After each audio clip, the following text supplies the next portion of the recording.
de la unidad del capítulo 4 y luego nos vamos y el viernes descansamos, ¿listo? Está bien, dice.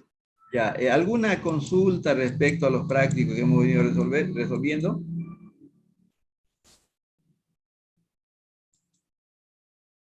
Por si acaso, el otro grupo me pidió que si podía enviarle, digamos, los prácticos propuestos y si podía resolverlo. Me solicitaron. ¿Ya? Entonces, no sería correcto, ¿no? Que yo les envíe a otro grupo y a ustedes. Nada, pues se les he enviado a ustedes, para, por si acaso lo requieran algunos, ¿ya? Del capítulo 3. No sé si les ha llegado a todos, ¿no? Sí, Lisa. Sí, Lisa, gracias. Ya, listo, para así enviarle también a los otros, para que no haya, digamos, ningún descontento. Ya algunos me solicitaron que no lo tenían bien, todos los prácticos, entonces no he terminado con ellos. ¿Por qué? Porque avanzamos 2 veces por semana. Ya, entonces, ya ustedes tienen ya para que contacten y practiquen sobre eso. ¿Listo? Ya.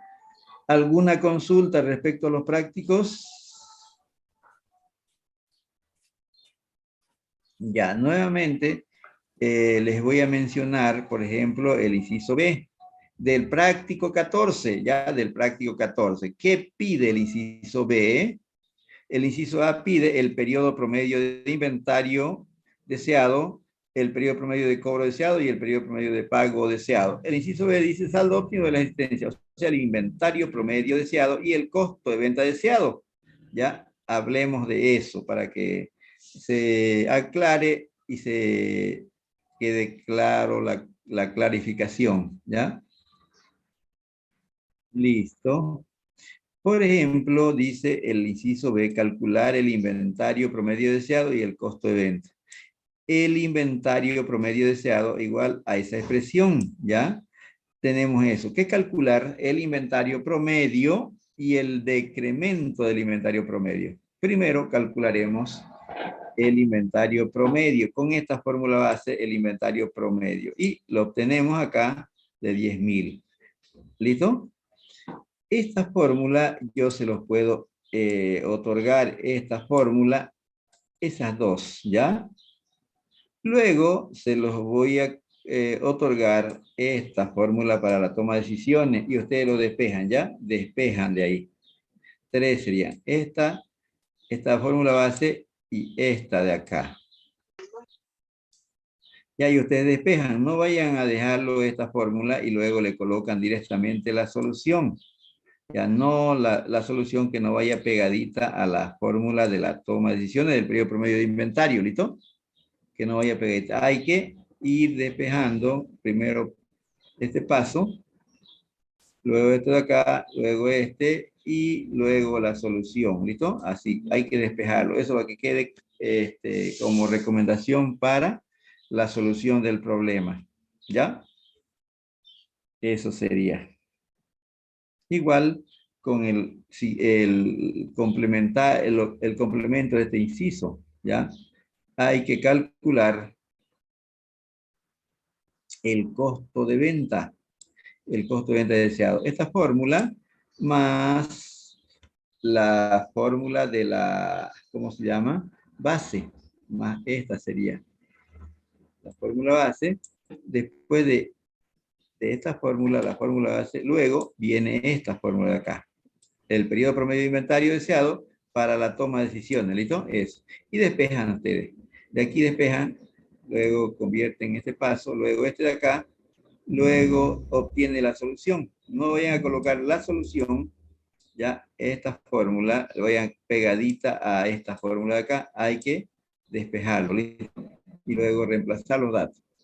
O también es válido, ya tienen la fórmula base, de aquí pueden ir reemplazando los datos, ya reemplazan, lo tienen, el inventario promedio lo tienen, el costo de venta lo tienen y le quedaría esto nomás, ya pueden ir reemplazando los datos, ya desde acá van despejando, reemplazando los datos y por último el incremento al costo de venta determina al final, ¿listo? Como lo tenemos acá, se puede ir reemplazando desde acá. De un inicio, los datos le pueden introducir la fórmula y igual va a dar. ¿Listo? ¿Alguna consultita? Adelante. Respecto al ejemplo. ¿No hay ninguna? Un ratito me voy a servir agüita.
Listo, jóvenes, sigamos. Todas sus consultas respecto al examen cuando nos toque dar, ya, o sea, vayan alistándose el primer día hábil después del bloqueo vamos a dar, ya con el primer grupo, que son los números impares. Por ejemplo, el 1, el 3, así está, ¿no? En la primera columna están la numeración, no el código, ¿no? La numeración, ¿ya? Del 1 hasta el 80 está, ¿ya? Entonces, el primer día, después que haya desbloqueo, ahí vamos a dar, ¿ya? No se sabe cuándo, pero hay que estar listo, ¿listo? ¿Alguna consulta respecto? Tenemos ejemplos prácticos en el capítulo 2.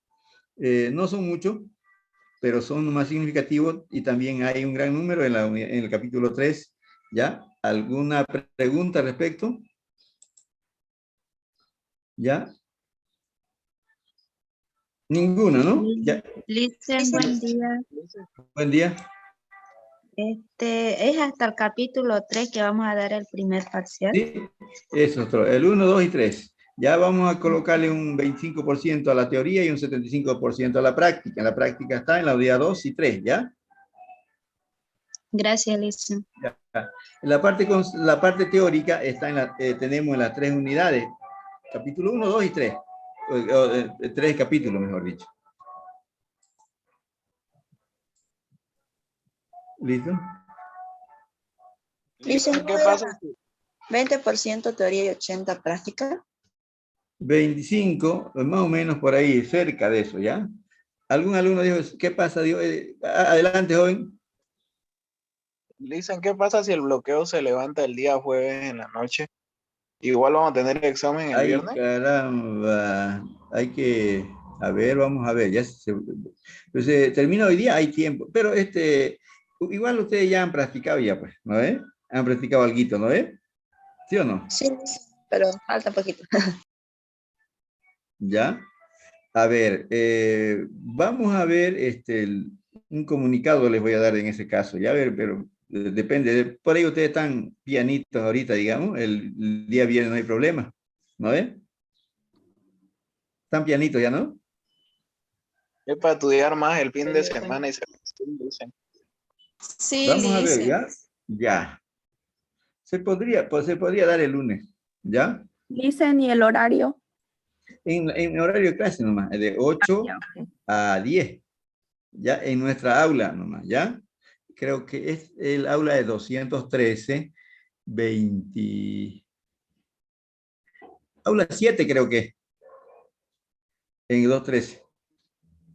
Ya, Listen. Aula 7 del 213, hay que fijarse, ¿ya?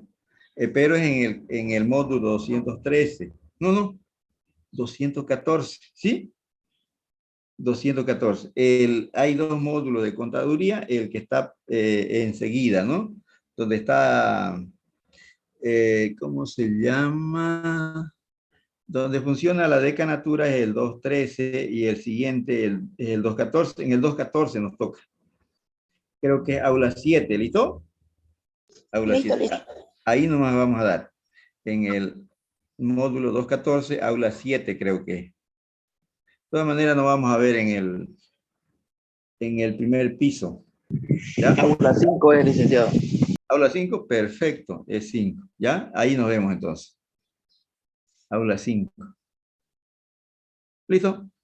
Entonces, si no hay ninguna consulta, vamos a avanzar el capítulo 4. ¿Listo? Un poco y después nos vamos. ¿Ya? Alguito vamos a avanzar del capítulo número 4. Dice en una consulta es que no puede entrar yo a su otra clase. O sea, no hay la posibilidad de darlo virtual entonces. No, el primero lo vamos a dar. El segundo puede ser virtual. Ya. Ok, ¿Listo? ya listo. Ya, perfecto. Ya está. Vamos a entrar al capítulo 4. Ya, el capítulo 4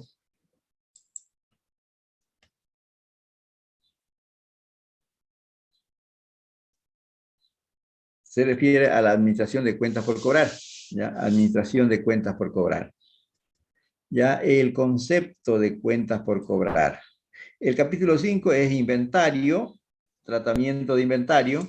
El capítulo 6 es administración de cuentas por pagar o pasivos corrientes. ¿Ya?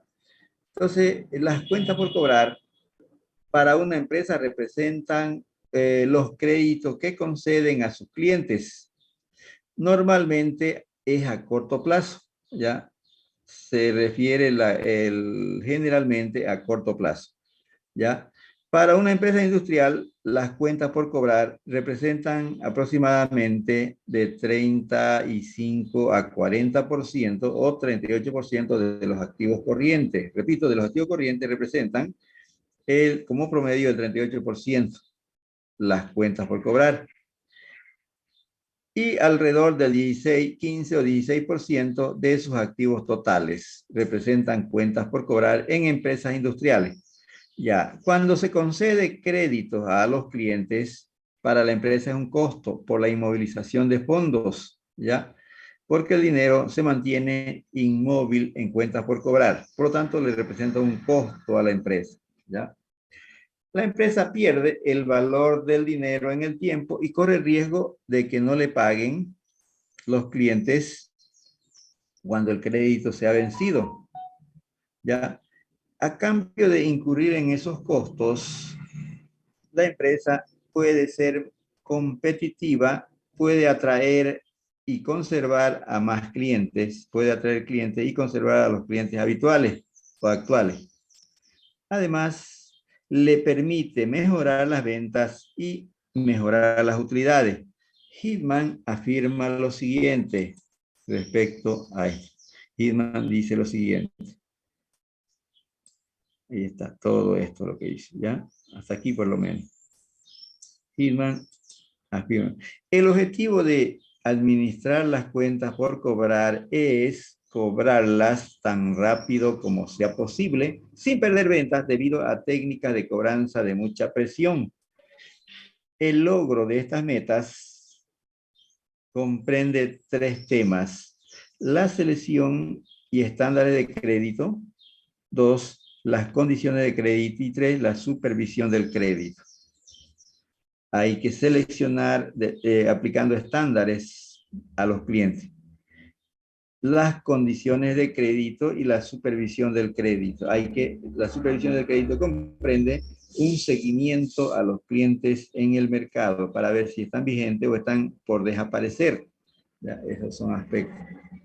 Eso está en la página 524 del libro de Hitman, Administración Financiera, del año 2007.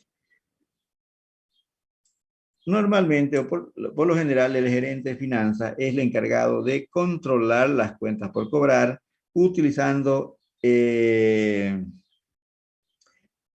estableciendo y utilizando cierta forma de administración como ser la política de crédito, cómo debe ser su crédito, que incluye determinación de la selección de las normas de crédito y condiciones de crédito. Y 2, la política de cobro. La política de crédito es los procedimientos que usan para otorgar crédito. ¿Qué parámetros debe usar? La política de crédito, la política de cobro es la forma en que cobra con alta presión o baja presión, o inmediatamente que cuando el crédito se ha vencido, la empresa ya está sobre el cliente haciéndole recuerdo del pago de su cuenta, ¿no? Esa es política de cobro. Ahora, el procedimiento que utiliza la empresa para manejar esos dos aspectos de política de crédito y política de cobro ya se pueden ver influidas por las condiciones competitivas, ¿ya? La actividad de seleccionar un crédito de la empresa implica la decisión de si es conveniente otorgar crédito a un cliente y la cantidad que le debe conceder, ¿ya? Se pueden utilizar las 5C del crédito, que representa el objetivo tradicional de investigación de crédito, es la aplicación de las 5Cs. Un mecanismo tradicional en la investigación del crédito. Luego tenemos los estándares. Estándares, selección y estándares de crédito. ¿Ya?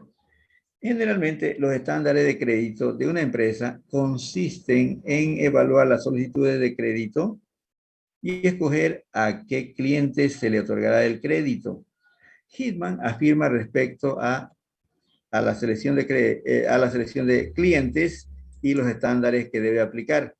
Entonces, Hitman afirma lo siguiente: la selección de crédito consiste en la aplicación de técnicas para determinar qué cliente deben recibir crédito. Este proceso implica evaluar la capacidad crediticia del cliente y compararla con los estándares de crédito de la empresa, es decir, los requisitos mínimos de esta para conceder crédito a un cliente. Entonces, son los requisitos. Implica entonces evaluar la capacidad crediticia del cliente, su capacidad, su solvencia, su liquidez, y compararla con los estándares, los parámetros que tiene la empresa. Es decir, los requisitos mínimos que debe tener el cliente para otorgarle el crédito. Página 524 de la Administración Financiera de Hitman. Entonces, tenemos luego el análisis de la información financiera. Consiste en que debe utilizar ciertos procedimientos de la empresa como ser: una vez que se establecen las normas de crédito, se deben desarrollar procedimientos que sirven para la evaluación de las solicitudes de crédito. Entonces, la empresa debe pedir los estados financieros al solicitante de crédito para evaluar sus razones financieras, en particular la liquidez, lo que le interesa a la empresa, evaluar la liquidez del cliente, o sea, su cantidad de activos que tiene para cubrir su cantidad de activo corriente para cumplir con su pasivo corriente. Eso es un parámetro importante para la empresa, el índice de liquidez, ¿ya? Y su capacidad de pagar su cuenta a tiempo, la capacidad que tiene el cliente solicitante de cancelar su deuda en el momento de su vencimiento. También se debe evaluar la rotación de sus cuentas por cobrar y la razón entre deuda y capital accionario. La rotación de sus cuentas por pagar y la razón de la deuda entre el capital de la empresa, accionario, ¿no?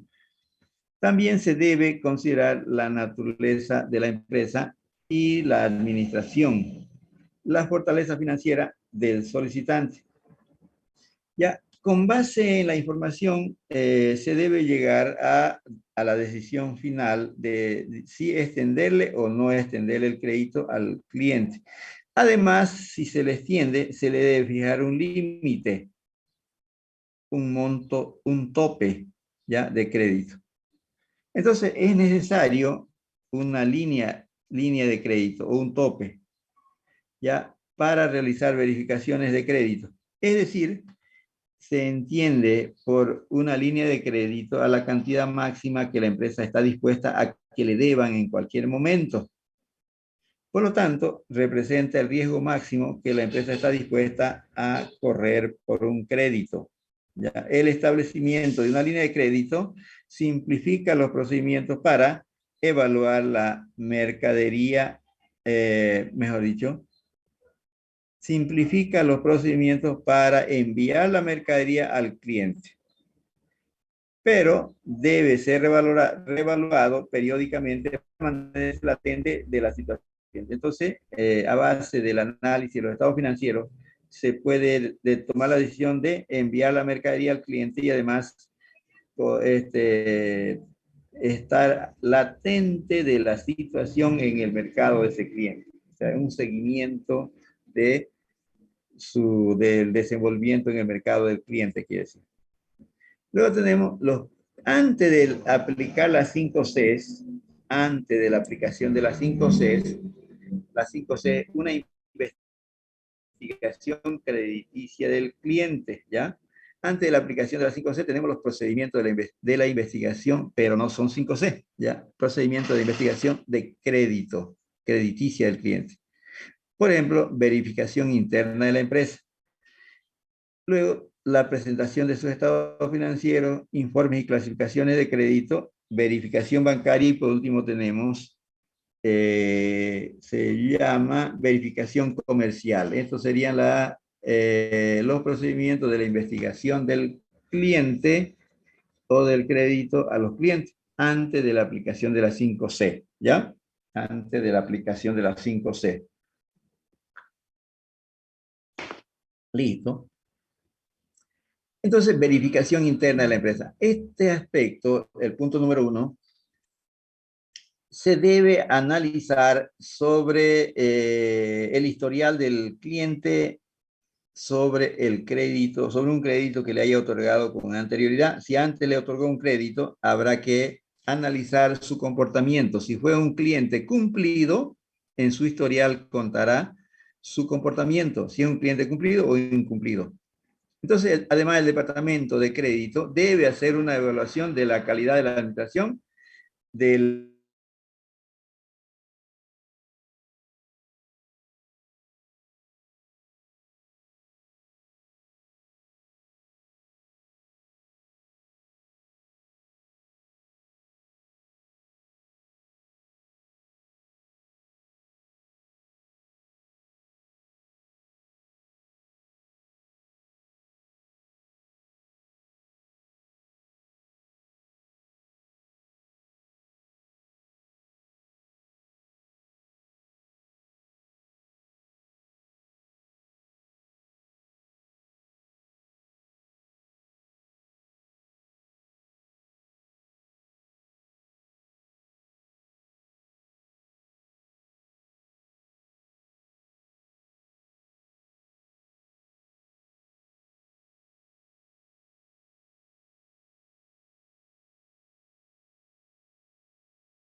la liquidez, la actividad, endeudamiento y rentabilidad del solicitante de crédito. Además, el flujo de fondos del cliente solicitante. Ese sería los estados financieros, la presentación para ver la liquidez, la rotación y el endeudamiento del cliente. ¿Listo? Luego tenemos información y clasificación. En resumen, la información y clasificación consiste en que la empresa se suscribe a agencias locales o internacionales de clasificación de crédito. Estas agencias tienen una lista grande de los clientes para otorgarle a los clientes suscriptores para verificar cómo es esa empresa, cómo se porta, cómo le está yendo en el mercado.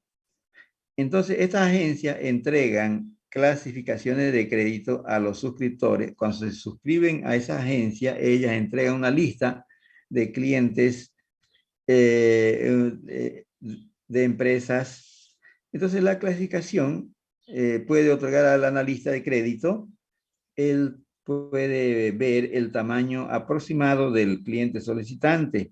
Además, de los servicios de clasificación emiten reportes que contienen una breve historia de la compañía y sus principales funcionarios. La breve historia de la compañía y sus principales funcionarios. También la naturaleza del negocio y una lista de proveedores de la empresa solicitante. Además, si los pagos fueron oportunos o retrasados de este cliente con la información en la agencia de información. Dun Brand Trade DIB es una agencia de información internacional que tiene muchos suscriptores y muchas empresas que tienen información sobre su situación de la empresa en el mercado. Luego tenemos verificación en el banco. La empresa vendedora puede obtener información del crédito del banco, información del banco del cliente donde tiene cuentas corrientes. Puede solicitar una información de ese cliente solicitante, su información bancaria. La empresa llama al banco y solicita alguna información de alguna cuenta del cliente. Entonces se puede obtener como ser el saldo promedio de efectivo en la cuenta de ese cliente, los préstamos otorgados por el banco a ese cliente y cuál fue su comportamiento cumplido o incumplido, ¿ya? Para ver la experiencia de ese cliente con el banco cuando le otorgó un crédito. A ver, lo que se pedirá al banco, la empresa debe y el banco deben informarle al cliente solicitante de su cuenta bancaria. Entonces es como un acuerdo del cliente solicitante para informarle la situación bancaria de la empresa, del cliente solicitante. ¿Ya? Está con los permisos del cliente con el banco donde tiene cuentas corrientes. Muchas veces, esta información tiende a ser un poco imprecisa. Por lo general, lo que se consigue por esta vía es un saldo estimado de efectivo de la compañía solicitante. Por ejemplo, puede mantener saldo de 5 cifras en su cuenta corriente. Eso nos dará a entender que puede tener saldo en la cuenta corriente desde 10.000 bolivianos o dólares hasta 99.000. De saldo de 5 cifras, dice, ¿no? Luego tenemos, eso se consigue con el banco, una leve información del cliente solicitante. Luego tenemos verificación comercial. Existe la posibilidad de que entre proveedores de ese cliente se pasen información de su comportamiento de ese cliente solicitante. Una compañía puede preguntar a otros proveedores acerca de la experiencia con ese solicitante de crédito. ¿Listo? Luego tenemos ya la aplicación de las 5C, ya la aplicación de las 5C del crédito. Tenemos entonces las 5C del crédito. ¿Listo? Los atributos que debe reunir el cliente son conocidas como las 5C del crédito. Entonces, esta es una técnica muy popular para seleccionar el crédito que proporciona un mecanismo para el análisis detallado de crédito, considerando ya el tiempo y los gastos que se incurren. Este método se usa en solicitantes de crédito de grandes sumas de dinero para créditos importantes, la aplicación de la 5C. Primero tenemos como primer C el carácter. del solicitante. El carácter del solicitante. Esto se refiere a los antecedentes del cliente solicitante y el cumplimiento que efectúa de sus obligaciones financieras, contractuales y morales. La evaluación del carácter del cliente puede ser de mucha importancia. Esta información puede ser de mucha importancia del cliente solicitante. Se basa en un historial de pagos anteriores, como ser, así como cualquier juicio legal resuelto o pendiente por resolver del cliente solicitante. Se utiliza para la evaluación de su reputación crediticia en el mercado, o sea, el carácter, ¿no? El carácter.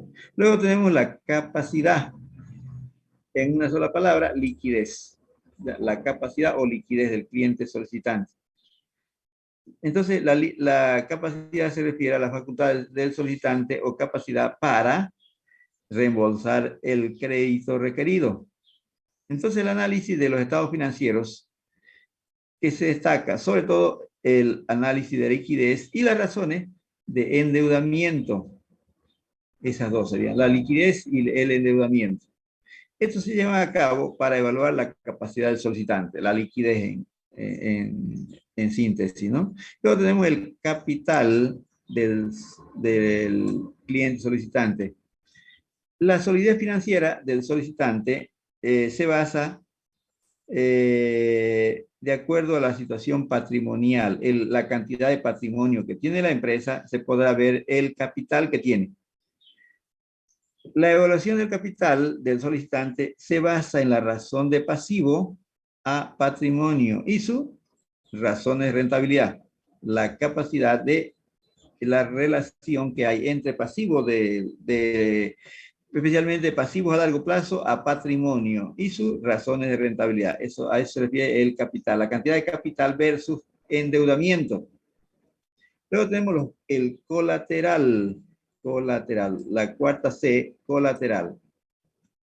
Se refiere a el valor de sus activos que se utilizan para garantizar un crédito.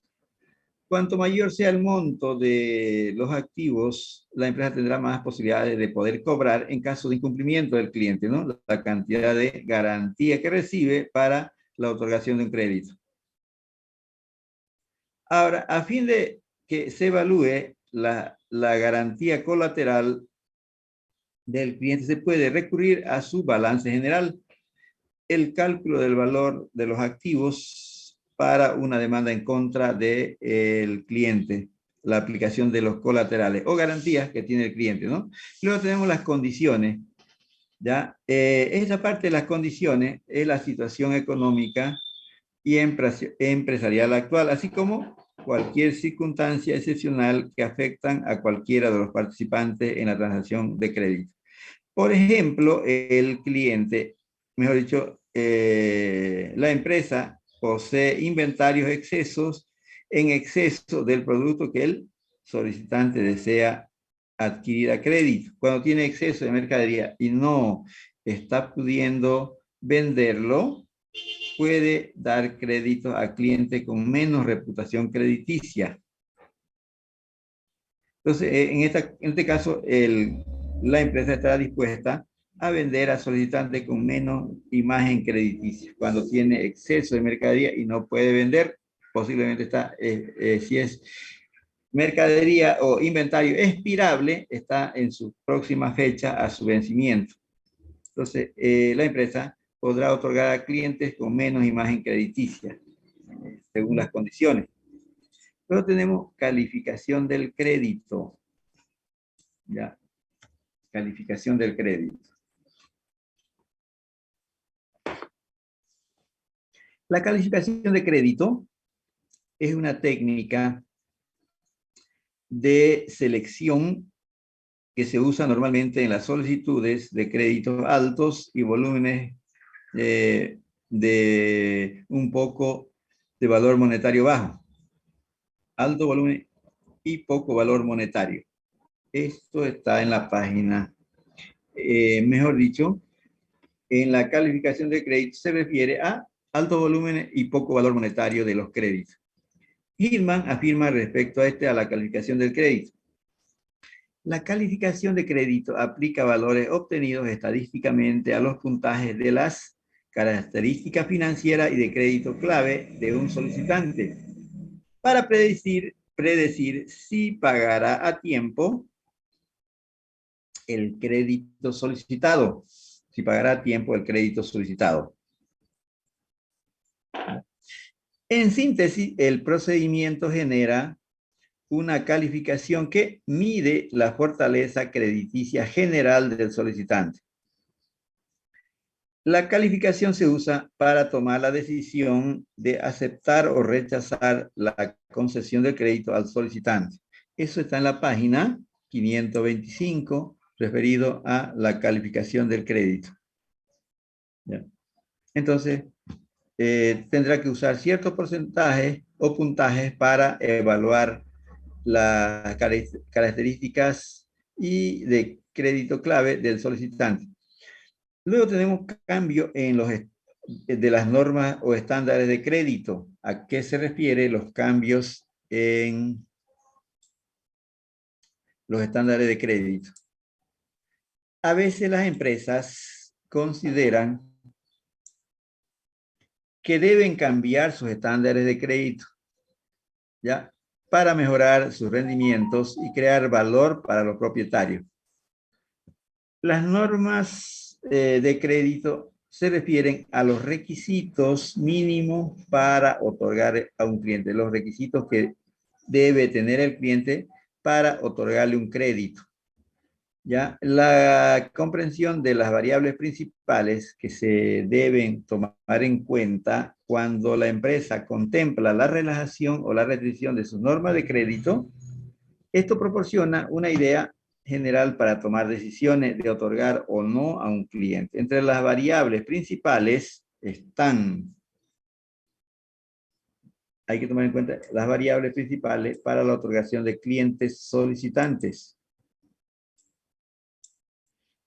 Las variables principales que se deben considerar para otorgar crédito, para evaluar ya, cuando se lleva a cabo la evaluación del cambio propuesto en la norma de crédito, se refieren a las variables principales. Uno, entre las variables, dice el volumen de ventas.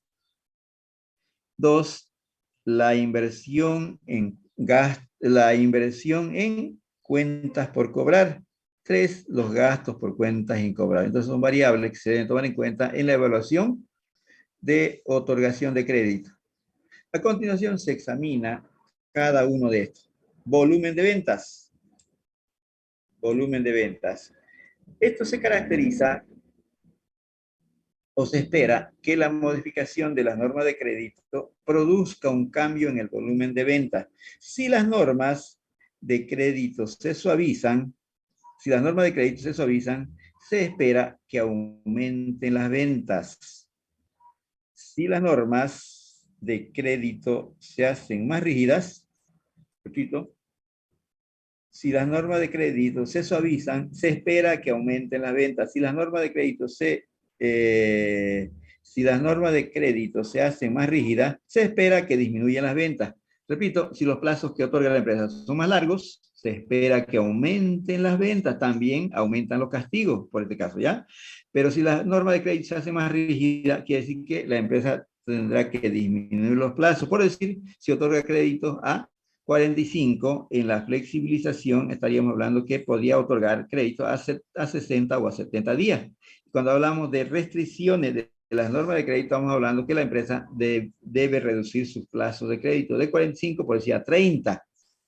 Por lo tanto, en las restricciones de los plazos o la reducción de los plazos, produce una disminución de las ventas. La flexibilización produce incremento de las ventas y las restricciones produce una disminución de las ventas.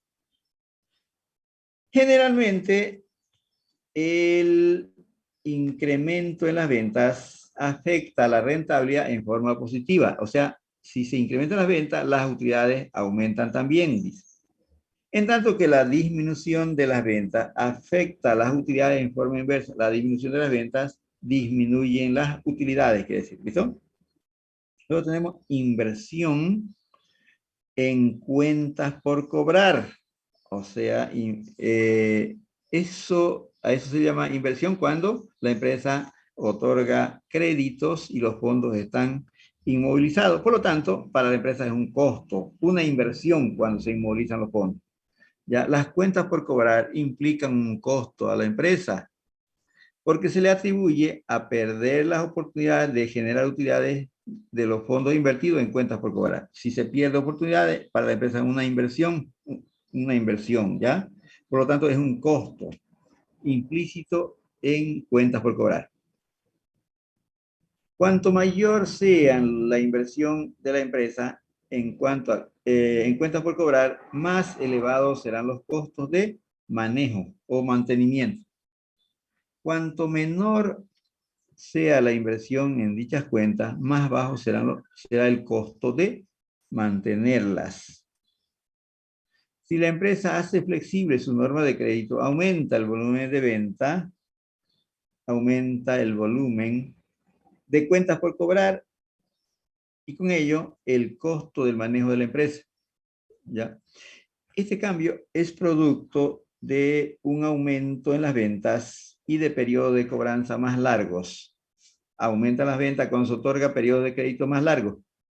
Si las normas se reducen, se endurecen, ocurre lo contrario. Si las normas se vuelven más rígidas, disminuyen los plazos, disminuyen las ventas y las utilidades. De este modo, se espera que una relajación o flexibilización de las normas de crédito afecte en forma negativa a las utilidades. ¿Qué quiere decir eso? Si se otorga crédito más flexible, las ventas aumentan, pero afecta negativamente a las utilidades. ¿Por qué? Por los costos y los castigos, ¿ya? Costos y los castigos. A mayor plazo, mayores castigos. Por eso afecta negativamente a las utilidades. Si las normas se endurecen, ocurre lo contrario. De este modo, dice acá, ¿no es? Se espera que una relajación de las normas de crédito afecte en forma negativa a las utilidades. ¿Por qué? Por su costo de mantenerlo, ¿ya? A mayores volúmenes, mayor costo de mantenerlo. A causa de la elevación de los costos de mantenimiento, en tanto que la restricción de las normas de crédito afecta de manera positiva a las utilidades como resultado de una disminución de los costos de mantenimiento. Al otorgar más crédito, más flexible, los costos de mantenimiento se hacen más altos y al hacer unas restricciones hay ahorro en los castigos, ahorro en los mantenimientos de cuentas por cuentas incobrables. Gasto por cuentas incobrables. Cuando la empresa otorga créditos más largos, se incrementan los castigos de cobro dudoso. Cuando disminuye sus plazos, disminuyen las cuentas incobrables. ¿Ya? Repito, cuando la empresa otorga créditos a más plazo, quiere decir que está flexibilizando la norma de crédito y los gastos por cuentas incobrables aumentan. La posibilidad del riesgo de adquirir una cuenta incobrable aumenta cuando las normas de crédito se suavizan. El incremento de las cuentas incobrables asociado con la suavización de las normas de crédito aumenta, repito, el incremento de las cuentas incobrables asociado con una suavización de las normas de crédito aumentan los gastos de cuentas incobrables. Aumentan los gastos de cuentas incobrables y afecta la rentabilidad en forma negativa. Del endurecimiento de las normas de crédito genera efectos contrarios sobre los gastos por cuentas incobrables y las utilidades. Entonces, cuando se suavizan, se incrementan los castigos, eso afecta negativamente a las utilidades, quiere decir. Cuando se restringen, se producen ahorros en los castigos y puede afectar positivamente a las utilidades. ¿Listo?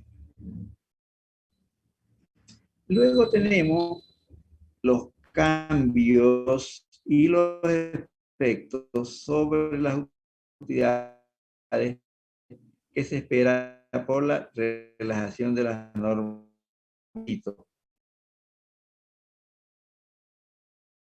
Ya, cambios y los efectos sobre la utilidad que se esperan crédito.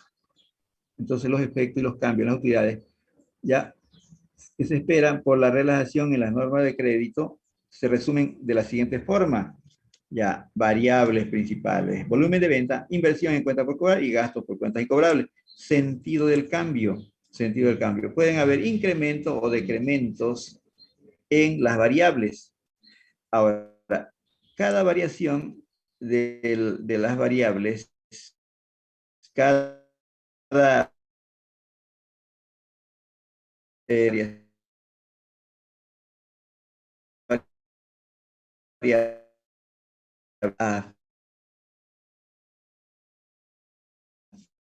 efecto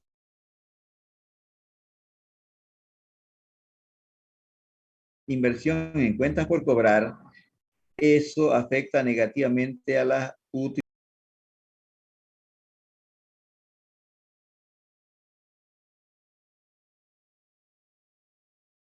Mantener cuentas por cobrar y afecta negativamente a las utilidades. Ahora, los gastos por cuentas incobrables. Cuando se incrementan los gastos en cuentas incobrables, afecta negativamente a las utilidades. Con respecto, ¿listo? Y ahora son 8:30. Entonces, esta parte lo vamos a dejar para hacer prácticos ya de esta unidad, ¿listo? Anoten, anoten. Nos quedamos aquí en políticas de crédito. Cómo ser en las políticas alternativas de crédito. Utilidad marginal, inversión marginal, o sea, ya marginales o adicionales. Luego tenemos toma de decisiones, ejemplo, ya. Para la otra clase sería después de, ya, después de, ya, vamos a estar, yo le voy a comentar, digamos, en el WhatsApp, ¿ya? Si el jueves, digamos, se suspende el paro y el viernes, podemos el día lunes de los números.